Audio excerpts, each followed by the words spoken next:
আসসালামু আলাইকুম। আজকে আমরা এক্সেলের 2 নম্বর শীটটা শিখব। এখানে আমরা এক্সেলের মাধ্যমে effective annual rate, bond valuation, capital valuation, IRR, loan amortization schedule তৈরি করা শিখব। প্রথমে আমরা ইফেক্টিভ অ্যানুয়াল রেট অর্থাৎ ইএআর ক্যালকুলেশন করব। ইএআর এর স্পেসিফিক কোনো ফর্মুলা নাই, এজন্য আমরা ফিউচার ভ্যালু সহযোগিতা নেব। তো প্রথমে আমরা এই জন্য বরাবরের মতোই সমান চিহ্ন, তারপর ফার্স্ট ব্র্যাকেট দেওয়ার পর future value FB, then again first bracket, তারপর আমরা ফর্মুলা বসাবো রেট 12%। এখানে এম দেওয়া আছে, এই জন্য রেটের সাথে এম ভাগ হবে। দেন নাম্বার পার ইয়ার এখানে 1, নাম্বার পার ইয়ার এর সাথে এম গুণ হবে।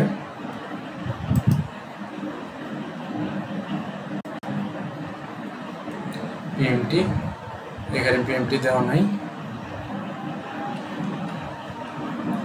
এই জন্য 0 হবে।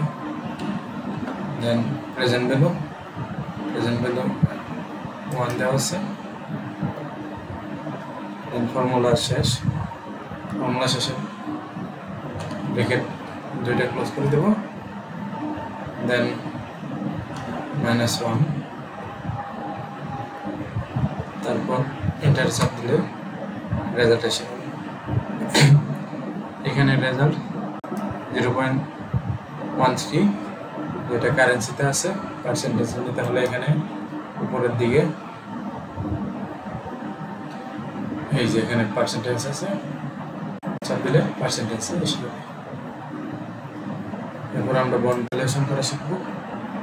বন্ড ভ্যালুয়েশনের ক্ষেত্রে প্রেজেন্ট ভ্যালু অফ বন্ড, যেটা এখানে করাই আছে, এটা আমরা আবার করব। এই জন্য প্রথমে আমরা বরাবরের মতো সমান চিহ্ন দেব, তারপর প্রেজেন্ট ভ্যালু লিখব। প্রেজেন্ট ভ্যালু লেখার পর ফার্স্ট ব্র্যাকেট, তারপর রেট। এখানে রেটটা হবে ইয়ার টু ম্যাচুরিটি 12%, এটা দেব। দেন নাম্বার পার ইয়ার, এখানে নাম্বার পার ইয়ার টু ম্যাচুরিটি, এটা হবে নাম্বার পার ইয়ার 20। দেন পিএমটি, এখানে পিএমটি সরাসরি দেওয়া নাই, তো ওই জন্য আমরা পিএমটি বের করবো। আমরা জানি পিএমটি বের করার জন্য পার ভ্যালু বা ফেস ভ্যালুর সাথে কুপন ইন্টারেস্ট রেট গুণ করে দিলেই পিএমটি বের হয়। তো আমরা এখানে এটাই করব, par value into coupon interest rate, এটাই হচ্ছে পিএমটি। দেন ফিউচার ভ্যালু, পার ভ্যালুটাই ফিউচার ভ্যালু, এখানে ফিউচার ভ্যালু হবে 1000। তারপর আমরা ফার্স্ট ব্র্যাকেট ক্লোজ করবো, দেন এন্টার চাপ প্রেস করবো। এই যে এখানে ফলাফল এসেছে।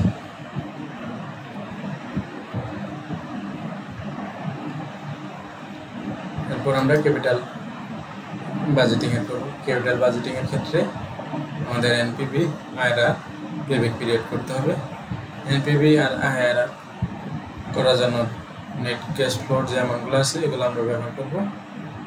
আর আইআর এর ক্ষেত্রে নেট ক্যাশ ফ্লো প্লাস হচ্ছে কুমুলেটিভ ক্যাশ ফ্লো, এর মাধ্যমে আমরা পেব্যাক পিরিয়ড করব।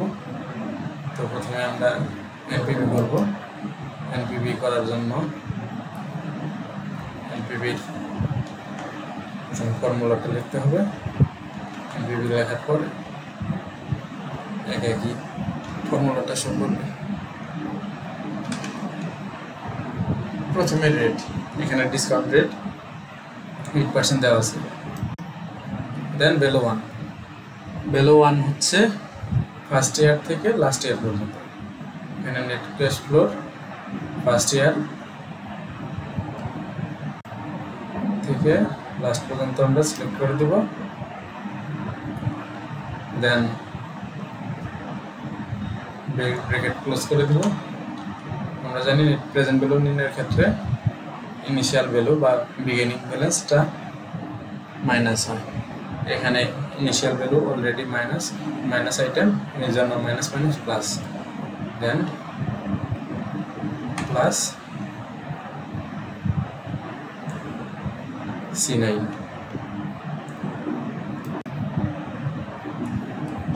এন্টার প্রেস করলে আমাদের নেট প্রেজেন্ট ভ্যালু এসে যাবে। এখানে জেনারেল দেওয়া আছে, আমরা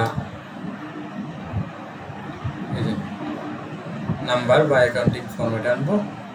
কারেন্সি অ্যাকাউন্টিং ফরম্যাটে ঘর ছোট থাকার কারণে শো করতেছে না, নাম্বার ফরম্যাটে আনলেই এটা শো করবে। আমাদের এনপিভি নির্ণয় হয়ে গেছে। দেন আমরা হায়ারার্কি ক্যালকুলেশন করব। তো হায়ারার্কি ক্যালকুলেশনের জন্য প্রথমে সমান চিহ্ন, তারপর আইআরআর লিখতে হবে। ফার্স্ট ব্র্যাকেট আমরা আগে বলছি আইআরআর এনপিভি নির্ণয়ের জন্য আমরা নেট ক্যাশ ফ্লো ব্যবহার করব। তো আইআরআর ক্ষেত্রে সবগুলা ইয়ারের আইটেমগুলো সিলেক্ট করে দিব। সিলেক্ট করার পর bracket close, then enter press. Answer এসে গেছে 10%। পেব্যাক পিরিয়ড করার জন্য আমাদের কুমুলেটিভ ক্যাশ ফ্লো সহায়তা নিতে হবে। এখানে দেখা যাচ্ছে যে ফার্স্ট ইয়ার নেগেটিভ, ফোর্থ ইয়ারে পজিটিভ ব্যালেন্স আসছে, অর্থাৎ পেব্যাক পিরিয়ড 3 বছরের অধিক সময় লাগবে। 3 বছর মানে 3 + 4 এর মাঝামাঝি কিছু একটা হবে। এই জন্য প্রথমে আমরা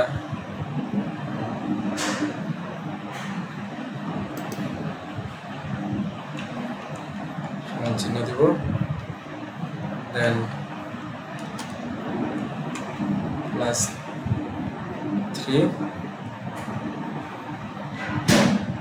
ফার্স্ট ব্র্যাকেট,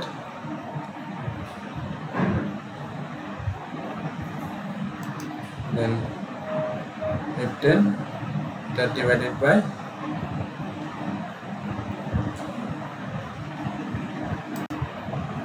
G9। এখানে একটা বলেছে F10, সরি এখানে F10 মাইনাস আইটেম, তাই প্রথমে আমাকে মাইনাস দিতে হবে, দেন F10 divided by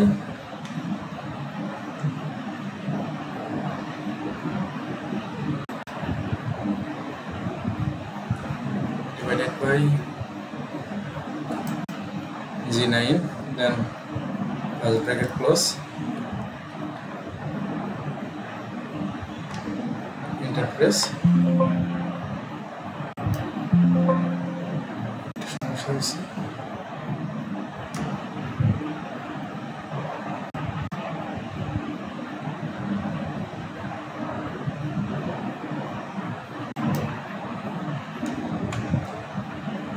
করতেছি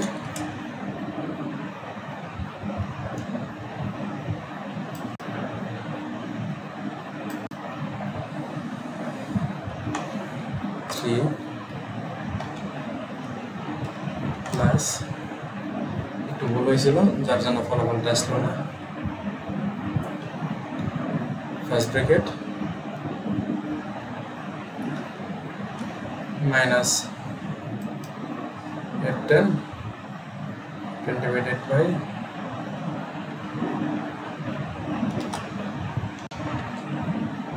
by G9, then first bracket close,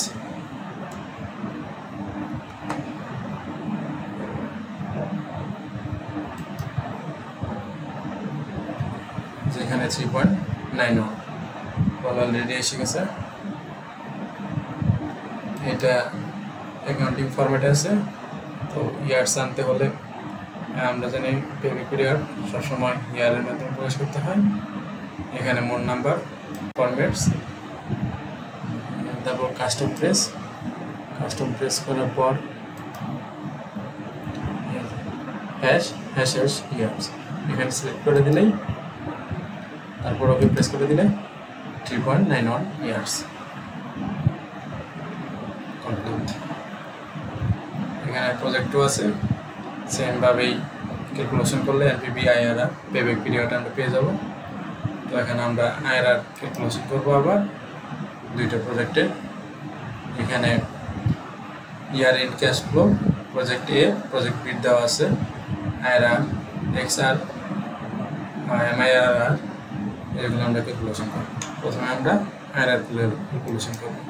তো প্রজেক্ট এর ক্ষেত্রে আইআরআর ক্যালকুলেশনের জন্য আমরা প্রথমে আইআরআরটা লিখে নিব। লিখে নেওয়ার পর ফার্স্ট ব্র্যাকেট দেওয়ার পর ক্যাশ ফ্লোগুলো শুধু সিলেক্ট করে দিই, then first bracket close, enter. Project এর আইআরআর 20%। সিমিলারলি আমরা প্রজেক্ট বি এর আইআরআর ক্যালকুলেশন করতে পারি। তো এই ক্ষেত্রে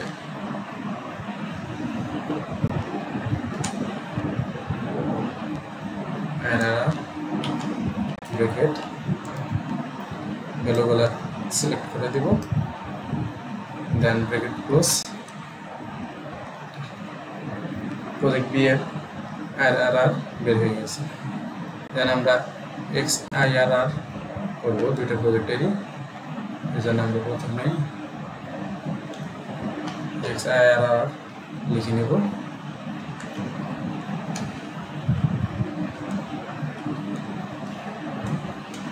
ভ্যালু দিতে হবে প্রজেক্ট এর ক্ষেত্রে আমরা ভ্যালুগুলো সিলেক্ট করলাম, দেন ডেটস। এখানে ডেট দেওয়া হচ্ছে, ডেটগুলো আবার সিলেক্ট করে দেব। এরপর ব্র্যাকেট ক্লোজ করে দেব, এন্টার প্রেস করলে অ্যান্সার চলে আসবে। এটা জেনারেল ফর্মে আছে, আমরা পার্সেন্টেজে নিতে পারি। এই যে এখানে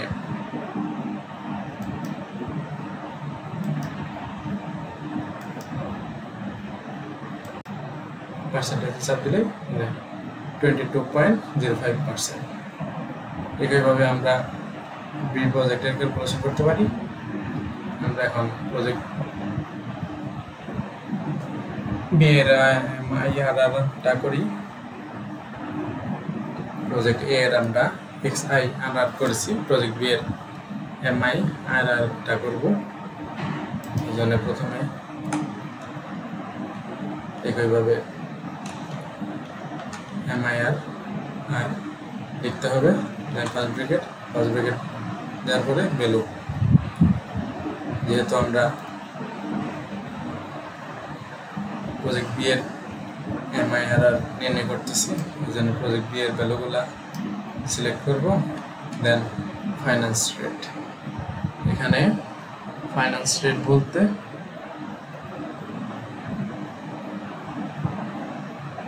কস্ট অফ ক্যাপিটাল বুঝাইছে। আমরা এটা সিলেক্ট করে দেব, দেন রিইনভেস্টমেন্ট রেট। এটা না থাকার কারণে কস্ট অফ ক্যাপিটাল রেটই হবে রিইনভেস্টমেন্ট রেট। তো এটা আবার সিলেক্ট করে দেব, তারপর ব্র্যাকেট ক্লোজ করে দেব, এন্টার প্রেস করলেই প্রজেক্ট বি এর এমআইআরআর বের হয়ে গেছে 16%, 16.4%, 16%, প্রায় সিমিলার। দেন আমরা লোন অ্যামortization স্কেডিউল করব। তো এখানে আমরা প্রথমে লোন অ্যামortization স্কেডিউলে কয়েকটা আইটেম থাকে, year, payment, interest, principal amount, ending balance. তো এই ক্ষেত্রে আমার প্রথমে পেমেন্টটা বের করতে হবে, পেমেন্টটা দেওয়া নাই।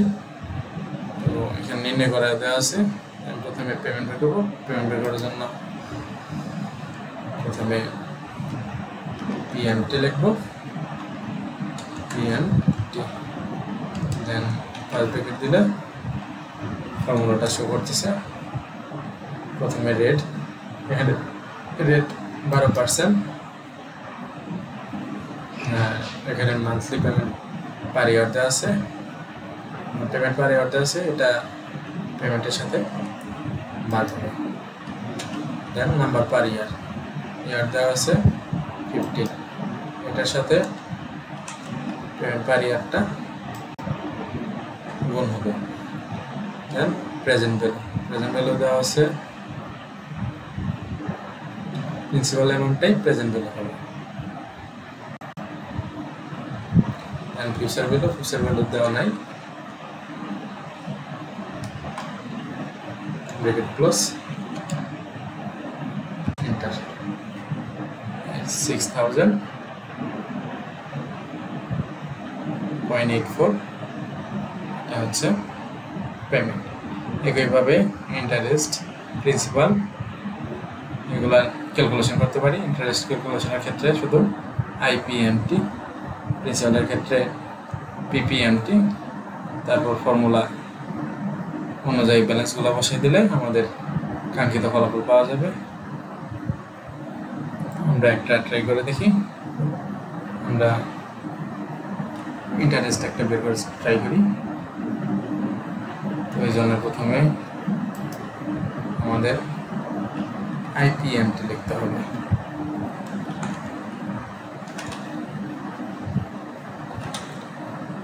আইপিএমটি কার্লি ব্র্যাকেট, therefore রেট, এখানে রেট সিমিলারলি পেমেন্ট পার ইয়ার দ্বারা ডিভাইড হবে। তারপর পার বলতে এখানে আমরা যে ইয়ারের ইন্টারেস্ট ক্যালকুলেশন করতেছি সেই ইয়ারটা, এখানে নাম্বার 1 অর্থাৎ A9, এটা সরি এটার সাথে পেমেন্ট পার ইয়ারটা ভাগ করি নাই, এটাকে দিয়ে নেই। দেন পার, তারপর নাম্বার পার ইয়ার এটা আছে, এর সাথে পেমেন্ট পার ইয়ার মাল্টিপ্লাইড হবে। দেন প্রেজেন্ট ভ্যালু, প্রিন্সিপাল অ্যামাউন্টটি প্রেজেন্ট ভ্যালু, ফিচার ভ্যালুটা দেওয়া নাই এজন্য 0। Then bracket close, enter. এই যে আমরা ইন্টারেস্ট রেটটা বের করছি। সিমিলারলি এগুলো সবগুলাই বের করা যায়, পেমেন্টও বের করা যায়, প্রিন্সিপাল। এভাবেই আমরা লোন অ্যামortization স্কেজুয়াল তৈরি করতে পারি।